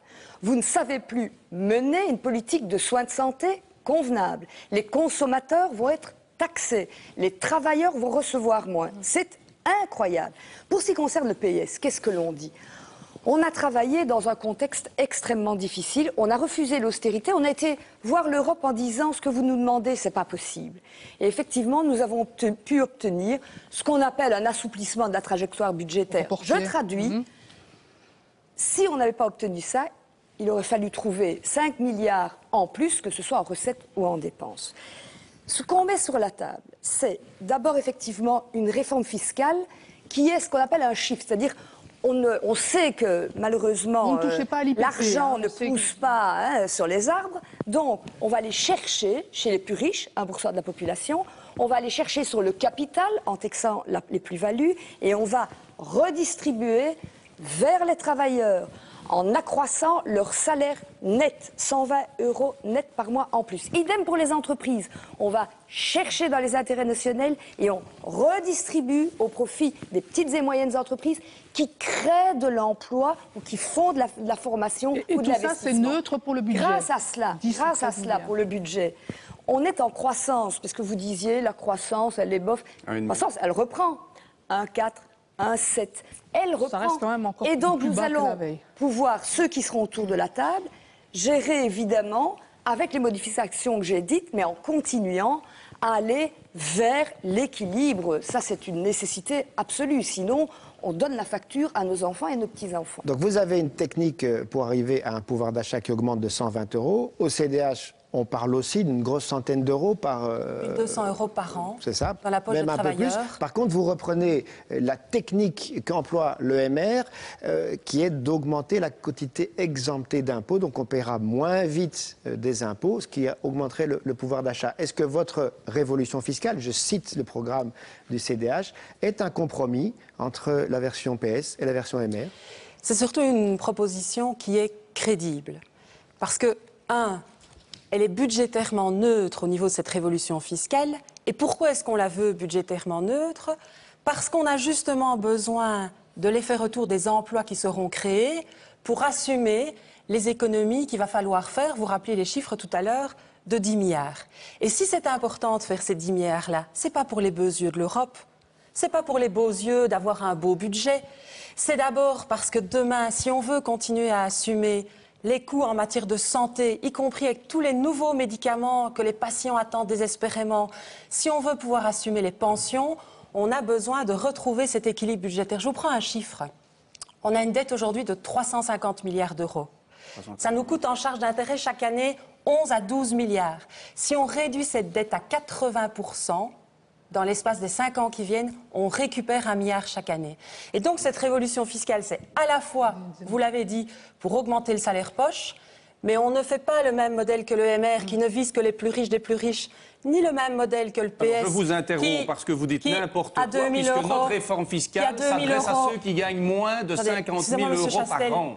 Je pense que je ne peux pas vous laisser dire n'importe quoi. Je vous le dirai après. Nous nous adressons à ceux qui gagnent moins de 50 000 € par an. C'est 4 000 € bruts. Et donc, ce n'est pas spécialement les plus riches, c'est 85% de notre population. Voilà, c'est dit. Voilà. Continue, madame. Moi, j'ai ici l'étude très claire de la KUL qui montre qu'effectivement, l'impact, c'est effectivement dans la poche des plus riches des plus riches. Avec donc, vous vous sentez plus proche, plus proche du projet fiscal du Parti Socialiste? Le Parti Socialiste non plus, parce qu'effectivement... Parce que vous attaquez le MR, mais qu'est-ce que vous reprochez au PS sur ça? Je montre nos différences. Je pense que c'est important pour les téléspectateurs de montrer les différences. Et là, alors, à partir de vous avez 2000 montré une différence avec le MR, voilà. Est-ce que vous montrez une différence avec le PS? Allez-y. À partir de 2 000 €, il n'y a plus, en fait, de bonus supplémentaires pour les travailleurs. Donc, on est déjà considéré presque comme étant dans la tranche des riches. Nous voulons vraiment, par rapport à ces personnes-là, les classes moyennes, mettre plus. Donc pour vous, le PS considère que les riches sont riches à partir de 2 000 €. C'est votre critique principale. Je ne critique pas, mais pour préciser. Je ne veux pas vous fâcher avec tout le monde, non, voilà, mais quand même, il faut montrer pas, ce serait pas sympa. Mais c'est 70% des travailleurs. 70% des travailleurs ont un salaire qui va jusqu'au 7e décile. Donc voilà. Tout simplement. Okay, et la classe moyenne est évidemment dedans. Mais donc, des critiques, le CDH a des critiques sur les deux projets. Il y en a d'autres des projets, on va y venir. C'est l'impôt des sociétés. Donc nous voulons, baisser l'impôt des sociétés en recyclant les intérêts notionnels pour le baisser à la moyenne européenne, donc 25%, avec un tropisme plus important au niveau des petites et moyennes entreprises, pour vraiment les amener à vouloir embaucher, que ce soit des jeunes ou des moins jeunes, et avec une réduction des cotisations sociales qui sont ciblées sur les jeunes dont c'est la première expérience professionnelle. On a 1 jeune sur 3, par exemple, sur le Hainaut, qui est demandeur d'emploi. Et donc, c'est vital que l'on puisse amener les entreprises à engager ces jeunes. Un petit peu sur la fiscalité, avec les Verts notamment, parce que vous avez, vous, une proposition originale qui est plus une révolution ou une contre-révolution, c'est selon, puisque vous dites revenons en arrière, faisons ce qui se faisait dans les années 80 et taxons les revenus sur une base globale. Absolument. Pourquoi cette option? Pour 2 raisons. D'abord, pour rétablir une justice dans la fiscalité belge, parce qu'on sait aujourd'hui que les revenus du travail sont beaucoup plus taxés que les revenus financiers. Ça, c'est une chose. Et par ailleurs, on le sait, aujourd'hui, les revenus financiers, je viens de le dire, sont moins taxés. Et le fait de rétablir un équilibre et de les monter au même niveau que les revenus du travail va faire rentrer des revenus supplémentaires. Et donc, en effet, la globalisation des revenus, c'est la même déclaration pour les revenus du travail et du capital. C'est, nous semble-t-il, la seule manière d'abord de ne plus toucher au portefeuille des citoyens et de faire participer des revenus, à la solidarité des revenus qui, jusqu'à présent, ne sont pas... On taxe à combien? Vous proposez quel taux de taxation, par exemple, quand on globalise les revenus? Parce que si on globalise les revenus et qu'on taxe tout à 50%, ça va faire peut-être peur à certains de nos téléspectateurs. Voilà, donc en fait, je vais donner un exemple concret. On propose, comme l'ont dit d'autres, d'augmenter la quotité exemptée d'impôt qui est aujourd'hui de 7 000 € et de l'augmenter à 12 000. 12 000. C'est un peu plus que ce que le MR propose. Voilà. Et donc, pour le la MR propose 11 000. tranche... Je vous interromps une seconde. C'est 11 000 € votre quantité exemptée d'impôt chez vous? 13 000. La 12 000 différence chez vous. nous, oui, avec une différence chez nous, c'est qu'on met un plafond à 40 000 €. Nous, à 50 000 €. 40 000 € pour vous, 50 000 € pour vous. C'est nouveau. Et vous ajoutez... Au-delà des 40 000 €, cette exemption, progressivement, elle diminue, puisque c'est nouveau, l'idée n'est de nouveau pas de faire un cadeau aux revenus, aux détenteurs des revenus les plus importants. Pour Écolo, voilà, c'était assez original. Monsieur Mainguin, vous aussi, vous faites dans l'originalité, puisque côté francophone, eh bien, vous êtes le seul à dire il faudra peut-être quand même un jour ou l'autre toucher à l'indexation des salaires. Et vous proposez également de revenir à un taux unique de la TVA, donc vous touchez à la fiscalité indirecte. D'une certaine manière, on pourrait presque dire que vous rejoignez la NVA. Pas du tout. Pas du tout. Parce que nous maintenons l'indexation jusqu'à un certain niveau. Mais je vais réexpliquer d'abord. Mais d'abord, je crois rêver. Je crois rêver parce qu'on a un gouvernement sortant. Quels sont les constats quand même? Parce qu'il faut quand même faire le bilan avant d'entendre les promesses, les belles promesses pour l'avenir et de ce qu'on n'a pas fait sous l'actuel gouvernement. Qu'est-ce qu'on n'a pas fait sous l'actuel gouvernement? On a fait le gel des salaires. Si ce n'est pas une atteinte au pouvoir d'achat des salariés, le gel des salaires, c'est vraiment la volonté de dire qu'on ne reconnaît pas la valeur du travail. Mais si vous avez fait le gel des salaires, mais bien entendu vous avez fait le gel des salaires. L'indexation est maintenue, monsieur Mainguin. L'indexation ne joue pas. Depuis quand est-ce qu'elle n'a plus joué? Écoutez, vous êtes en train de plaider le contraire de ce que vous avez fait. Deuxièmement, Eurostat, l'Europe, a constaté une croissance de la dépense publique en Belgique. Autrement dit, on n'a pas tellement fait des économies sur la dépense inférieure à l'inflation. Pas tellement. Inférieure à l'inflation. Eurostat dit quasiment 2 points du PIB en plus en dépenses publiques en Belgique, tout niveau de pouvoir confondu, en ce compris le fédéral. Et votre programme, monsieur Mainguin, j'y arrive. Dit autre chose. On a fait 22 milliards de ponctions sur les revenus du travail et les revenus des entreprises, notamment par une fiscalité. Prenez les titres-services, prenez les chèques à elle. Les titres-services, revalorisation, c'est pas ponctionné ça, sur le revenu. Il faut reconnaître. Non, c'est pas grotesque. C'est une réalité que vous voulez pas reconnaître, mais que tout le monde a bien ressenti dans son portefeuille. Alors peut-être, c'est vrai, Mainguin reconnaît que là, vous avez sur cet argument contre vous l'ensemble des partis de la majorité. Il faut pas annoncer une réforme fiscale qu'on ne pourra pas tenir. Vous touchez à l'indexation des salaires. Oui. Expliquez-nous nous disons très clairement, nous maintenons l'indexation des salaires pour tous. Même pour les hauts revenus, sauf que nous écrêtons à partir d'un certain niveau. Au-delà de 3 500 €, donc jusqu'à 3 500 €, tout le monde a une indexation. Au-delà, il n'y a plus d'indexation. Pourquoi? Parce que les plus hauts revenus, mon revenu, le revenu de Mme Moncolix, le revenu du gouverneur de la Banque nationale, le revenu ils ne doivent pas être indexés à 100%. Surtout si ça permet de sauver de l'emploi. Et j'en fais la démonstration. Je suis gestionnaire public. Dans une commune, quand vous devez indexer à 100%, le salaire de tous les membres du personnel communal. Dans ma commune, ça représente 600 000 €. Ça veut dire au minimum 20 emplois. Si vous préférez indexer à 100% le haut revenu plutôt que de sauver le dernier emploi du dernier membre du personnel engagé, qui est souvent une personne peu qualifiée, eh bien moi je privilégie la solidarité pour le maintien de l'emploi et peut-être l'effort sur mon revenu personnel qui est très élevé, où je n'aurai qu'une indexation partielle. Merci, M. Maguin. On va passer au Parti populaire. Dans votre programme, vous parlez d'impôt maximum pour les tranches supérieures de revenus à 35%, 20% pour l'impôt des sociétés. Rappelons que le taux est aujourd'hui à 33%. Le taux marginal d'imposition est à 50% pour les plus hauts revenus. Vous allez faire ça comment? Parce que s'il faut trouver 10 milliards et que vous descendez les taux d'imposition aussi bas, certains vont dire que c'est une caricature d'imposition. Je reviendrai après à nos mesures, mais tout d'abord pour vous dire qu'effectivement, les mesures qui font mal, vous les avez prises depuis des années et elles ne marchent pas. Avec un Wallon sur 4 demandeurs d'emploi, avec des indépendants que nous rencontrons dans la rue qui pleurent parce qu'ils sont ruinés, qui pleurent littéralement lorsque nous les rencontrons, avec une pension aujourd'hui qui pousse une partie des gens, en tout cas, sous le seuil de pauvreté. Et donc la première des choses que nous voulons faire au Parti populaire, c'est réduire les dépenses publiques et prendre les mesures qui font mal, non pas aux citoyens, mais à la classe politique tout d'abord. Et nous le redirons toujours, la première chose, c'est couper les branches mortes. Nous n'avons pas besoin de 60 ministres, nous n'avons pas besoin de 600 parlementaires. Il n'y a pas 60 ministres. Nous n'avons 44 ministres au total sur le pays. Ajouter les secrétaires d'État. Nous n'avons pas besoin de dizaines, voire de centaines d'intercommunales. Nous n'avons pas besoin de 150 sociétés parapubliques qui gravitent autour de la région wallonne. Nous n'avons pas besoin de tout cela. Nous n'avons plus besoin des provinces. Nous n'avons peut-être pas besoin du Sénat. Je pourrais continuer l'énumération. Le Sénat disparaît. Ce qui veut dire qu'avant de demander des efforts aux citoyens, il faut d'abord commencer, au niveau de la classe politique, par balayer devant sa porte et commencer par une réduction substantielle des dépenses inutiles. Ça, c'est une première chose. C'est ça qui payera la réforme Deuxièmement, ça, c'est donc réduire les dépenses publiques. Et là, nous rejoignons d'autres partis, effectivement, qui veulent prendre ces mesures. Deuxièmement, nous voulons effectivement un Big Bang fiscal. Toutes les emplâtres que vous mettrez ce ne sont que des rustines ou des emplâtres sur une jambe de bois. Il faut changer complètement la fiscalité, repartir d'une page blanche. Parce que ce que nous proposons d'abord, c'est effectivement globaliser, là je rejoins écolo, globaliser les revenus pour moins taxer les revenus du travail, et notamment les bas et moyens salaires.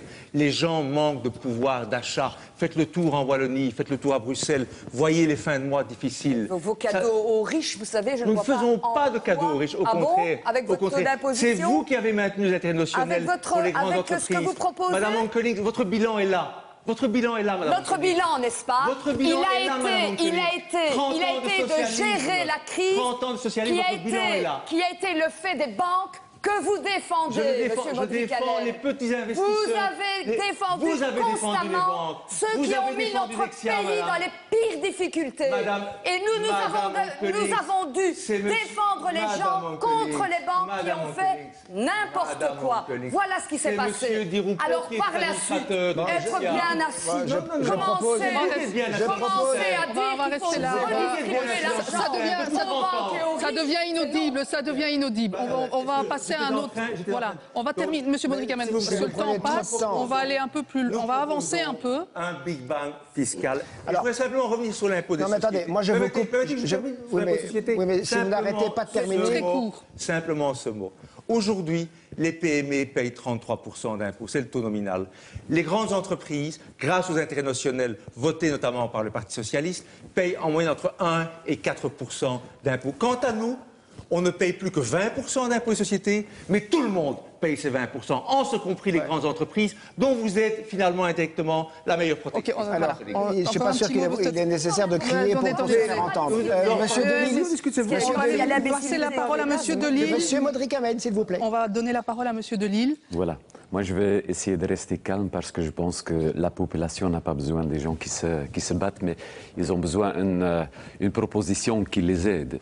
Et il rejoint en partie votre programme fiscal en disant globalisation des revenus. Ouais. Vous prenez et donc, ce que nous proposons surtout, c'est évidemment, on va faire quelques économies, mais on veut surtout changer le système des impôts sur... on veut baisser les taxes sur le travail et on veut taxer beaucoup plus les rendements des grandes fortunes et des pollueurs. Et ça, c'est pas un Big Bang. C'est pas un Big Bang qu'on a besoin, c'est simplement, tu regardes vers certains pays autour de nous où ils sont déjà, depuis des années, en train de faire ce genre de choses, où ça marche.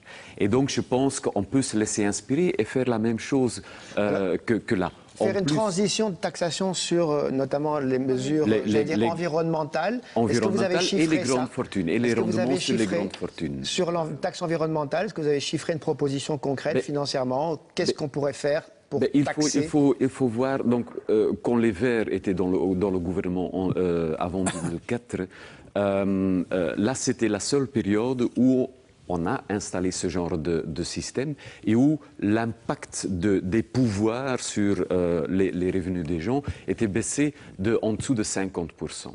Et donc, on veut aller de nouveau dans ce sens-là, parce qu'on pense vraiment que c'est peut-être trop haut, mais donc c'est possible de le faire autrement.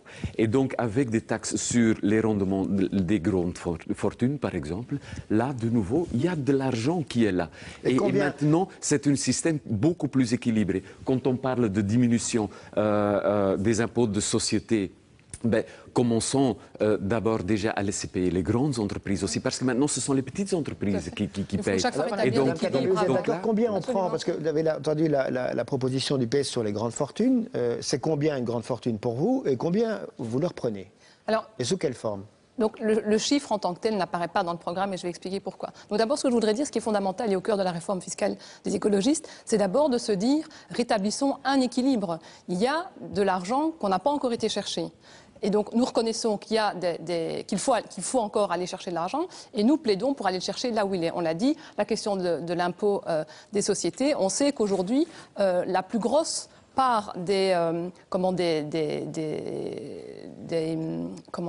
impôts pèse sur les PME et sur les petits indépendants.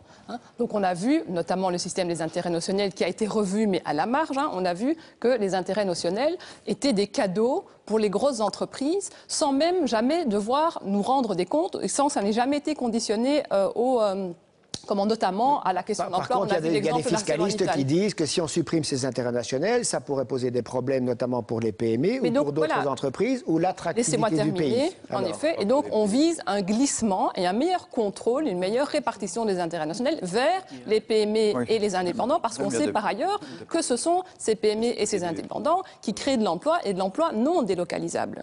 Bon, on a beaucoup parlé maintenant d'emploi. On va rester un petit peu dans ce thème d'ailleurs parce qu'on le disait au début, une des grosses préoccupations des citoyens, c'est l'emploi et le chômage, Baudouin. 600 000 chômeurs, dont essentiellement des jeunes. Red Collins, en fin de législature, on a relativement assoupli cette réforme du chômage. Vous aviez dit que vous vouliez revenir en arrière, la remettre en cause. Ça veut dire que si on ne revoit pas la réforme du chômage, le PS ne monte pas dans le gouvernement? Oui, nous avons très clairement dit qu'il faudrait revoir cette réforme. Ça ne porte pas sur les allocations de chômage, mais sur les allocations d'insertion. Soyons très clairs, les allocations de chômage ne sont évidemment pas limitées dans le temps. Les allocations d'insertion, c'est pour les personnes... La dégressivité a été un peu accrue, mais c'était la limitation dans les allocations d'insertion. Mais les allocations de chômage sont élevées les premiers mois pour faire vraiment contrer un peu le choc de la perte de l'emploi. Ça, on a une allocation de chômage qui est plus proche du revenu antérieur. Et puis, il y a cette dégressivité. Mais quand j'entends les écologistes et d'autres surfer sur la peur des gens en disant que des gens qui ont déjà travaillé 20 ans n'auront plus leur allocation de chômage 3 ans après, c'est faux. Et il faut bien expliquer ça. Je pense qu'il faut bien l'expliquer. Qu'est-ce qu'ils ont après 3 ans?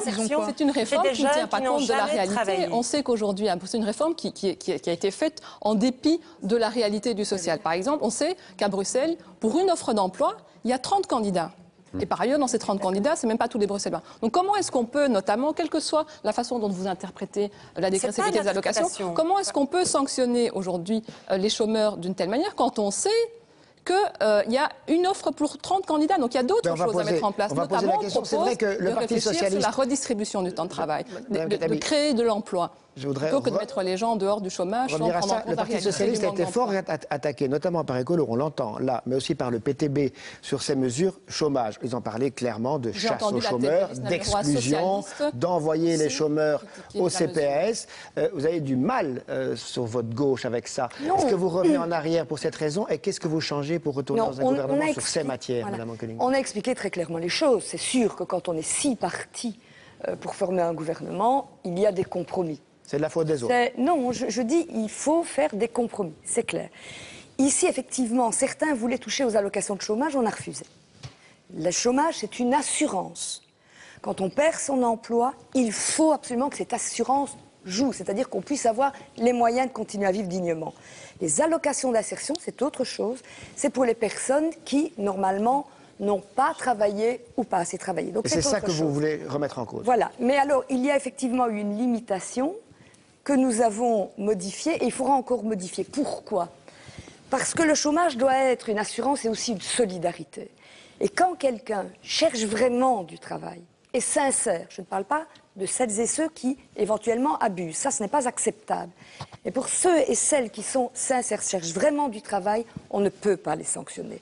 Donc il faut revoir ça, mais aussi revoir les politiques d'emploi pour ouvrir, parce que la perspective ne doit pas être de rester au chômage, bien entendu, ça doit être l'insertion par l'emploi. Mais quelque chose a quand même changé sous le régime du chômage. Olivier Chassel, est-ce que c'est la bonne direction? Autrement dit, est-ce que pour vous, on doit continuer dans cette voie-là lors de la prochaine législature? Oh, vous savez, en matière de chômage, non seulement on a maintenu l'essentiel, et même en matière de dégressivité, jamais cette réforme ne procure un revenu de remplacement inférieur aux minima qui existaient déjà.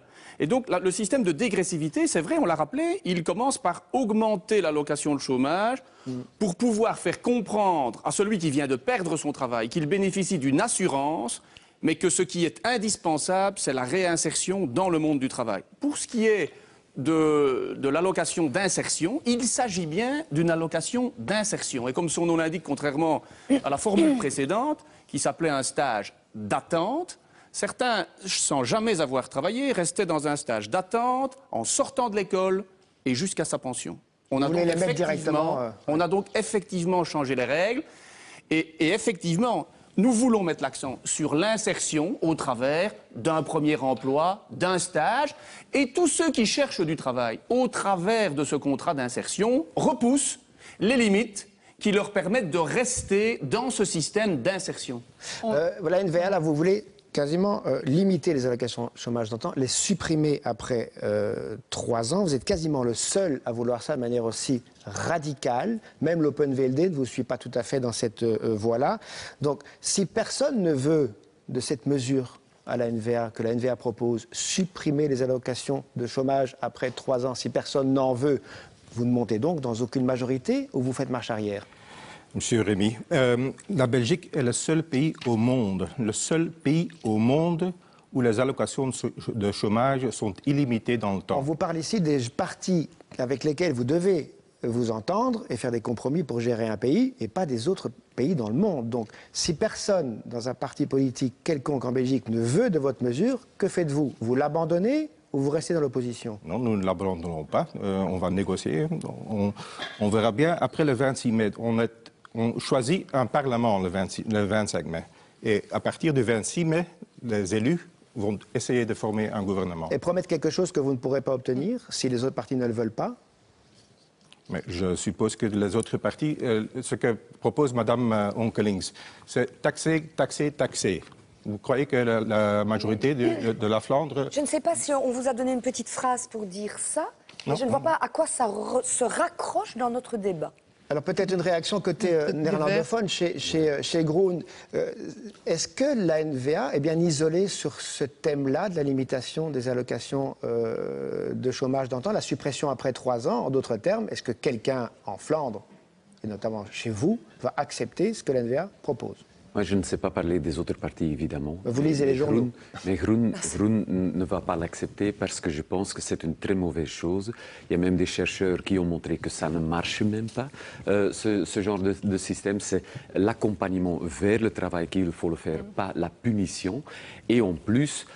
je pense pousser les gens dans le CPS, des gens qui peuvent travailler, qui veulent travailler, c'est la mauvaise chose parce que le CPS n'est pas fait pour accompagner. Dans le programme de la NVA, c'est en plus pour avoir le revenu d'insertion, il faut faire des travaux d'intérêt général après un certain temps. Oui, mais tout ça, c'est vraiment comme c'est de la punition. Il ne faut pas oublier, moi j'ai parlé... Vous dites que c'est antisocial? Mais évidemment. Parce que la NVA, son argument, c'est de dire que les partis de gauche sont antisociaux. Mais non, mais oui, mais ça c'est une boutade qu'ils essayent de c'est de laisser des gens pendant 10 ans ou plus. Et à ce moment-ci, il y en a 97 en Belgique, 97 000 en Belgique, qui sont depuis 10 ans et plus dans le chômage. Oui. Ils ne sont pas suivis. Ils ne reçoivent pas d'offres d'emploi. Oui, on ne les accompagne pas. On ne leur donne pas de formation. Ça, c'est antisocial. Oui. Mais ce n'est pas avec un gel des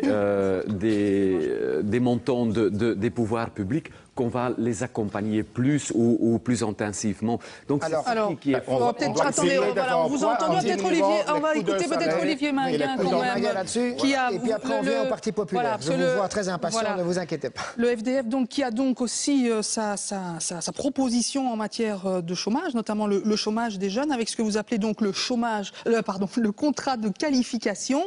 Qu'est-ce que ça veut dire? Qu'on ne passe pas par la case chômage, qu'il ne faut pas attendre avant de donner du travail aux plus jeunes? Bien entendu. Parce que finalement, le vrai traitement du chômage, c'est la création d'emplois. Je suis très clair, je suis contre la limitation dans le temps des allocations de chômage, ce qui ne veut pas dire qu'il faut accepter les abus. Là, il y a du travail à faire, incontestablement. Je suis contre les mesures qui ont été prises par le gouvernement, notamment parce qu'elles n'ont pas signifié, pour les jeunes, une mesure réelle d'accompagnement actif. Ce que nous demande d'ailleurs l'Europe. Et pourquoi est-ce qu'on ne l'a pas fait? Parce qu'il y a un vrai débat qu'on ne veut pas poser, qui est le niveau de qualification au terme de l'enseignement obligatoire. Tout commence là. Voilà pour le constat, M. Minguin. Mais attendez, c'est quand même... Comment on fait si on veut remédier? Il y a, pour un certain nombre de jeunes, quand on sait qu'à Bruxelles comme en Wallonie, quasiment un jeune sur 5 a atteint l'âge de 18 ans, la fin de l'âge de l'obligation scolaire, n'a pas le diplôme de l'enseignement secondaire inférieur. C'est-à-dire que ses chances d'employabilité, d'accès au marché de l'emploi sont extrêmement faibles, pour ne pas dire nulles. Alors il faut ce que moi j'appelle créer les conditions de l'école de la seconde chance. Les ramener tout de suite, pas attendre qu'ils aient fait X mois d'inscription au chômage, pas attendre qu'ils aient fait éventuellement même des stages. Non, les ramener dans une formation obligatoire, ça doit être obligatoire, qui leur redonne les bases fondamentales sans lesquelles ils ne pourront pas progresser, même dans un stage en alternance en entreprise. Donc ça, c'est le point de départ. Et je crois que... Alors ça, c'est une première mesure. La deuxième mesure, c'est aussi revoir, évidemment, les charges salariales, les cotisations de sécurité sociale. Nous sommes pour la stabilité. Vous savez, le jour où on comprendra que dans ce pays qu'on créera les conditions de la croissance en allant vers la stabilité des mesures fiscales et sociales pour que le monde de l'entreprise puisse investir et notamment avoir une mesure linéaire de diminution des cotisations de sécurité sociale sur les bas et moyens salaires. Le Parti populaire, vous dites que c'est la réforme fiscale qui va créer de l'emploi. Et vous voulez également contrôler les chômeurs tous les jours. Là aussi, revenir en arrière, vérifier que les chômeurs chôment. Et voir après un certain temps... C'est une mesure qui va créer de l'emploi, qui va supprimer du chômage. C'est pas ça qui était censé. Quelle est la philosophie de ce contrôle des chômeurs? Petit clin d'œil d'abord à Mme Onkelings, n'est-ce pas? Le chômage, c'est d'abord une assurance pour les personnes, mais j'ai parfois l'impression que c'est aussi une assurance pour l'État PS et sa subsistance. Je vous demanderai de répondre à ma question, je viens. Au Parti populaire, nous avons une philosophie très simple. Il n'y a pas de droit sans obligation. Il n'y a pas de droit sans devoir. Et donc, ce que nous demandons, par rapport à tous ceux qui, à un moment donné, bénéficient d'allocations, qu'elles soient de chômage ou de CPS ou d'insertion, ce n'est pas de les sanctionner et autres, c'est de dire, à un moment donné, vous recevez quelque chose, vous devez rendre quelque chose. Mais contrôler qu'un chômeur chôme bien et qu'il ne fait rien d'autre, c'est une mesure qui crée de l'emploi. Et donc nous demandons tout d'abord que les chômeurs ou les allocataires, après un certain temps, 1 an, 2 ans, restent au profit de la société, à savoir les seniors, les enfants, la propreté, chacun en fonction de ses capacités. C'est ce qu'on fait en Suisse, c'est ce qu'on fait en Angleterre, c'est ce qu'on fait aux Pays-Bas, rien de révolutionnaire. Maintenant, ça c'est droit et obligation. Maintenant, si on veut simplement faire en sorte qu'il y ait du travail, il faut revoir aussi l'ensemble du système, à commencer par les charges sociales. Et là, on prône aussi un Big Bang, parce que ce n'est pas nous qui allons décréter l'emploi, ni Mme Onkelings, ni moi-même. Tout ce que nous pouvons faire, c'est de créer les conditions de déploiement. Parce que le temps avance, Monsieur Delisle, s'il vous plaît. On va passer encore à un autre thème qu'on a évoqué, parce qu'on aimerait bien pouvoir en parler aussi. Santé et pension, on a dit, ce sont des sujets de préoccupation majeure chez les Belges. Alors, la question de la pension, je parle à Mme Khattabi, vous avez donc un fonds de pension qui est censé payer les pensions, mais ce fonds est argenté et méchamment désargenté. Il reste de quoi payer, grosso modo, 6 mois de pension. Est-ce que vous diriez que le gouvernement sortant a manqué de prévoyance sur ça? Certainement, et je pense, je vais dire, tout est dans tout. Si en effet on exclut à l'horizon 2015 un certain nombre de personnes des allocations de chômage, qu'on ne crée pas les conditions pour créer de l'emploi et faire en sorte qu'on continue à cotiser, parce qu'on parle toujours des charges patronales, mais il faut dire que ce sont des cotisations sociales, des cotisations patronales et personnelles qui permettent de financer la solidarité. Et vous prévoyez quoi comme mesure pour... On rend flou. Comment on renflouer? On crée de l'emploi, on crée les conditions pour créer de l'emploi. Par exemple, je vais vous donner un exemple sur Bruxelles. Créer de l'emploi. Sur Bruxelles, la COCOF, on avait comme ministre-président Christos Doulkeridis, on a mis en œuvre un plan qu'on appelle le plan Tandem. Le plan Tandem, c'est quoi? C'est permettre à des travailleurs d'arrêter de travailler. Donc là où, au niveau du fédéral, on plaide pour l'allongement des temps de carrière, nous prenons d'autres choses, puisque si vous allongez le temps de carrière, vous ne laissez pas la place aux plus jeunes. Ici, on va répartir. Donc, un travailleur qui accepte de réduire son temps de travail à partir de 55 ans, donc travaillera à mi-temps, ça permet d'engager des jeunes pour compléter ce mi-temps, ça permet de le former et ça permet de partager le travail et de payer, absolument, et de payer alors après les pensions. C'est aussi, si vous le permettez, mettre en place toute ce qu'on a mis en région bruxelloise et en région wallonne, les alliances emploi-environnement. On sait qu'à Bruxelles, à l'horizon, une étude de l'ULB toute récente montre qu'à l'horizon 2020, il y a un vivier de 10 000 emplois à créer, notamment liés au boom démographique, donc tous les services, etc. Donc je pense que pour les pensions, on travaille sur l'emploi. Absolument, créer les conditions de l'emploi. Plutôt que de vouloir diminuer le chômage, nous voulons augmenter le taux d'emploi. Alors de l'autre côté de la table, par contre, je sais qu'il y a des solutions où on dit plutôt, relevons plutôt l'âge de la retraite légale. Monsieur Minguin. Oui, alors d'abord, ne touchons pas aux droits acquis. Pour ceux qui débuteraient leur carrière, donc ça veut dire des gens qui prendront leur retraite dans plus de 60 ans, ou dans 40 ans. Ils auront plus de 60 ans. Quand ils auront plus de 60 ans. Tous les petits qui nous écoutent de 5 ans. Pour tous ceux qui commenceront leur carrière, par exemple, en perspective entre 2020 et 2025, nous préconisons une réforme du régime des retraites qui s'inspire d'ailleurs du modèle hollandais. Qu'est-ce que le modèle hollandais? Très brièvement. Oui. D'abord, tout le monde a l'assurance d'avoir 1 200 € de départ dans le régime de répartition, c'est-à-dire le régime garanti par l'État. Deuxièmement, tout le monde se voit imposer, tous les employeurs se voient imposer un régime complémentaire d'assurance groupe contrôlé. Il ne s'agit pas de faire des placements dans des fonds évaporés. Non, c'est un système très contrôlé par l'État qui fait que tout le monde arrive à tout le moins à 1 600 € net par mois. Mais vous voulez supprimer l'avantage fiscal? Il faut ajouter, attendez, oui. Voilà. Et il faut ajouter. Là aussi, vous êtes le seul à attendez, je termine. Et il faut aussi dire aux gens que si on veut garder un haut niveau de protection sociale pour tous ceux qui vont entamer leur carrière, comme je dis, en perspective 2020-2025, oui, il faudra travailler plus longtemps. Il n'est pas vrai de dire à des gens qui auront sans doute... Vous savez qu'un enfant qui naît aujourd'hui, il a une espérance de vie peut-être un enfant sur 2 jusqu'à 100 ans. Eh bien, il est exact que ces générations-là vont devoir travailler plus. Voilà. Olivier Chastel, d'accord là-dessus, on relève. C'est la tendance lourde, on n'a pas le choix, il faudra relever l'âge. De l'évolution démographique. Je ne partage pas cet avis-là parce que ce qu'il faut faire aujourd'hui, on vient de le dire, c'est augmenter le taux d'emploi et en particulier le taux d'emploi des 54-65 ans. Ne bougeons pas à l'âge légal de la retraite, augmentons le taux d'emploi de ceux qui peuvent non seulement continuer à cotiser pour notre sécurité sociale, ça vaut pour les soins de santé comme pour les pensions, mais aussi apporte beaucoup d'expérience dans nos entreprises. C'est cette tranche d'âge-là qui est importante aujourd'hui, donc ne pas augmenter l'âge légal. Mais pour payer les pensions demain, il n'y a pas 36 solutions. On parlait du fonds argenté tout à l'heure. Quand dans 3 ans, on sera revenu à l'équilibre, on va pouvoir réalimenter le fonds argenté, évidemment, parce que c'est important, c'est une des 2 options importantes à mettre en œuvre pour payer les pensions, c'est redégager au travers de notre équilibre budgétaire les moyens de l'alimenter. Le deuxième, il est connu, et je pense que clairement, il fait l'unanimité, c'est augmenter globalement le taux d'emploi et donc augmenter les cotisations qui financent la sécurité sociale. Alors, et comment vous faites si vous voulez diminuer les cotisations patronales? Vous parliez tout à l'heure des charges.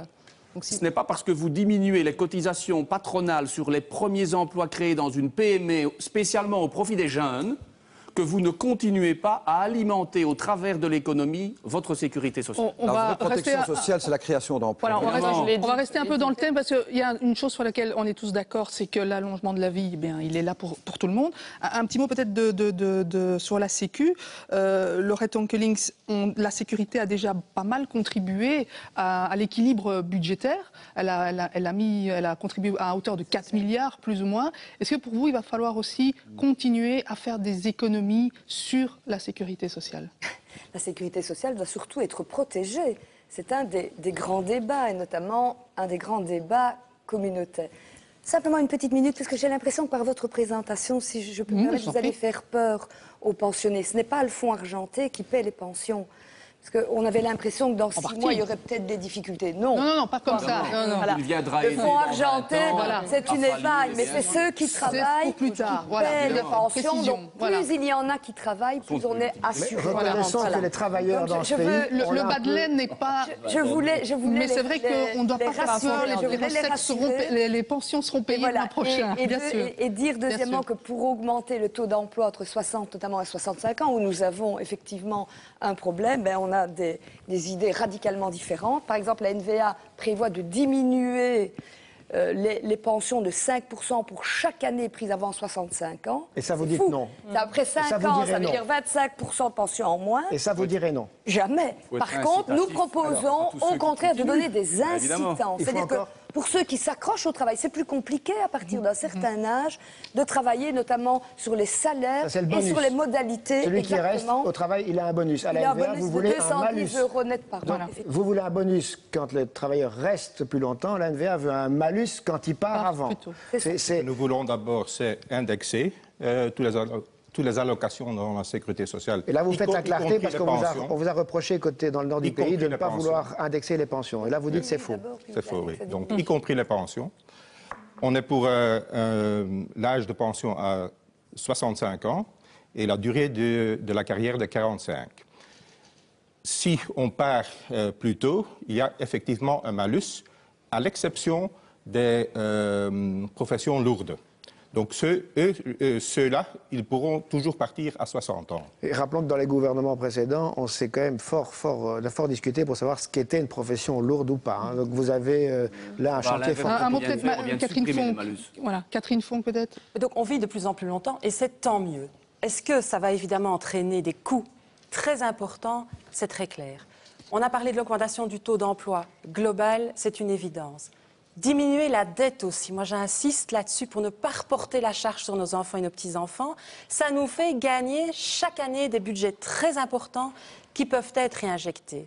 Parce que la réalité aussi, on parle de maintenir les pensions, mais il faut aller plus loin que ça. Hein. On va devoir se projeter clairement sur une augmentation, une revalorisation de toutes les pensions. D'abord, c'est vrai, les plus anciennes et les plus basses, qui sont effectivement aujourd'hui le plus en décalage avec le coût de la vie, mais aussi l'ensemble. Vous savez qu'on est en Europe, un des pays qui a le taux de remplacement, c'est-à-dire le niveau de pension par rapport au niveau de revenu, qui est le plus faible.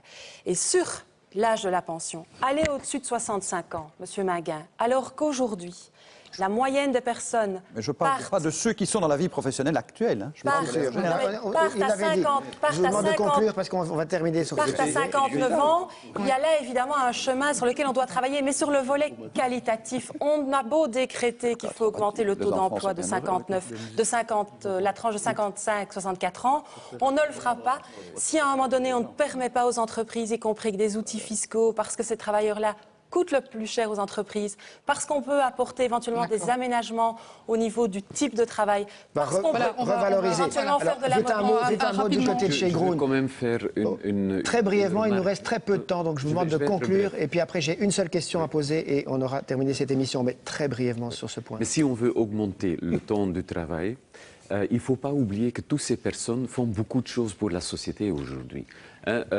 Garder les enfants, garder ses parents et tout ça, sont tous des tâches qui vont, si on oblige les gens à travailler jusqu'à 67, 68 ans, qui vont revenir à la société et ce sont tous des choses qui coûtent à la société.